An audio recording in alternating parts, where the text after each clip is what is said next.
Chris, disappointing, and it doesn't help when we lose to Chris Wilder. First and foremost, I'd just like to say massive congratulations to Sheffield United for winning the league today. They really did deserve it. I'll tell you the other thing as well, Jack. Now, there was a bit of traffic. There was a bit of traffic in Norwich today, wasn't there? Right? We'll come earlier. Come on, get here earlier. Get here earlier. Tap, tap. Tap, tap. No. To be fair, obviously he's a bit of a tool, isn't he? Obviously, FA Cup final for Sheffield United today. Obviously, a weird little moral win for tiny EQ Chris Wilder. Well done, mate. I don't mind, panning the badge and giving it large. That's fair enough. But I thought he could have been a lot more cool about it today, and I would have actually had a lot more respect for him because he's got his own back.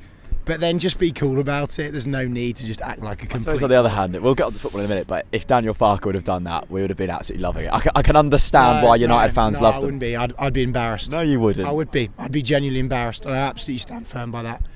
He's an absolute idiot. He's an absolute idiot. Football-wise... So the game today. I thought Sheffield United, first half, were definitely the better team. 100%. Played some really good football, some really decent stuff. Knocked it around nicely. Made us look second best. Held it really well in our half. Midfield for us were absolutely missing. And to be honest, I wouldn't normally like to single out a player unless they're being that bad. But I thought today Alex Tete was really off the pace. And for me, Daniel Farke made the wrong decision by taking Alex Tete off. I thought Harrison Reed had the most energy out of any of the Norwich players in midfield, even more than Maddison today. I thought the way he was chasing down the ball and putting pressure on Sheffield United was exactly what we needed to make the difference. I thought Wes came on and looked good, created options for us. Because apart from that, we were, very, very readable today. It doesn't help either, does it? After, I don't know how, 10 minutes, you can see a fairly sloppy set piece going. Yeah, but to be honest with you, I still thought, we were only 1-0 down pretty much most of the game, and obviously, all the game we were only 1-0 down apart from when the second went in, so we were always in it. And I always thought, even if Norwich did go behind, we'd still have a chance. I do think we're a lot more solid now.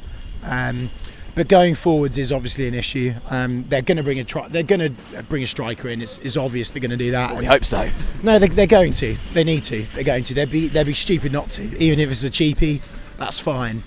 For me today, Nelson Oliveira didn't actually have his worst performance. I thought he collected the ball. He tried to give it. He tried to make the better runs. But Nelson Oliveira needs someone playing up with him. He really does. And hopefully, if we can bring someone in the transfer window, we can perhaps play two up front, because at the moment it's not working with Nelson. It does seem, though, doesn't it, that midfield probably was the letdown. And Connor raised it in his fan cam. It was an interesting point. Harrison Reed is busy, and he's certainly not a bad player, but what is his actual role? Is he a ball-playing midfielder? Is he a defensive midfielder? What actually does he do? I think he's a midfielder with high energy that knocks the ball around really nicely. Perhaps more attacking than defensive, actually. But for me, I don't think Reed should be under any criticism today at all. If not the opposite, I thought Alex Tete was pretty woeful, to be fair. It's not often that you'd say that about Alex Tete this season. But yeah, I thought he was pretty bad. But I was just speaking to Carl here off camera, the lovely Carl, the mighty Carl, best away day supporter in the world. We were talking about the fact, we go away to Bristol and we beat Bristol. Did any of us really expect us to win against Bristol? No. We then go away to Chelsea, backs against the wall. We're thinking, here we go, they're going to turn it on. They threw the kitchen sink at us, and it was a heroic performance. Now, I don't think it's the time to throw your toys out the pram. But no, it's not the time to throw your toys out the pram. I thought it was an okay performance today. Of course, we looked lacklustre from Chelsea, but at the moment it's okay. I still think that we could kiss the playoffs. I really do. It is frustrating though, and I don't think anyone's really throwing toys out the pram. I don't think it helps when we lose. Well, it's all doom and gloom, isn't it, Jack? Everyone's coming on saying, I don't think playoffs are off. All you need is 2 wins, Jack.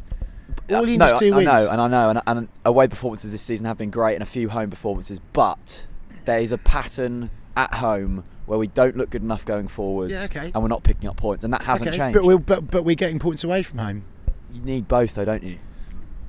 Not necessarily. If you win, So you're happy with the home performances? No, I'm not happy with them, and I'm not saying I'm happy with them. I'm just saying it's okay because we won against Bristol City. Is it? It's not an ideal performance, but look at how much we gave at Chelsea. Look how good we were at Chelsea. We put the champions of England to the sword, and I'm actually nothing but proud of Norwich at the moment. Today wasn't ideal. Tete sold Angus so short, so short. Like, really disappointing from him. Just do the simple stuff and clear it. Especially from an experienced player, not good enough. Chris, top man.